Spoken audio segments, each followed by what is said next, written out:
অপরাধ, প্রতিবেশীর বাগানে ঢুকে গাছ নষ্ট করেছিল গরু। তার শাস্তি হিসাবে এক মহিলাকে বিবস্ত্র করে মারধর ও ধর্ষণের অভিযোগ নন্দীগ্রামে। পুলিশ জানতে পেরেছে, নন্দীগ্রামের একটি গ্রামে শিশু সন্তানকে নিয়ে একা থাকেন ওই গৃহবধূ। স্বামী কাজের সূত্রে থাকেন ওড়িশায়। অভিযোগ, রবিবার মহিলার বাড়ির গরু প্রতিবেশীর বাগানে ঢুকে গাছ নষ্ট করে। অভিযোগকারিনীর দাবি, গরুটিকে আটকে রেখে মারধর করতে থাকেন প্রতিবেশী। সন্ধ্যায় গরু আনতে গেলে তাকে ধাক্কাধাক্কি করা হয়। অভিযোগ, সোমবার ভোরে 10-12 জন প্রতিবেশী তার বাড়িতে চড়াও হয় এবং বিবস্ত্র করে মারধর করা হয়। অন্য প্রতিবেশীরা জানিয়েছেন, সকালে বাড়ির সামনে থেকে সংজ্ঞাহীন অবস্থায় মহিলাকে উদ্ধার করেন তার আত্মীয়রা।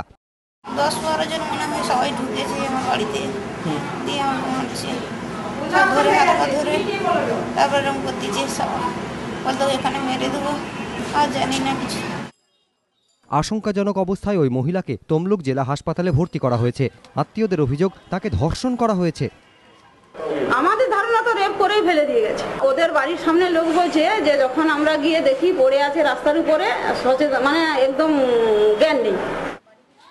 নন্দীগ্রাম থানার পুলিশ জানিয়েছে, অভিযোগকারিনীর পরিবারের তরফে থানায় কোনো অভিযোগ দায়ের না করা হলেও ঘটনার তদন্ত শুরু করেছে পুলিশ। আটক করা হয়েছে 3 জনকে। বিজন চক্রবর্তী, এবিপি আনন্দ, পূর্ব মেদিনীপুর।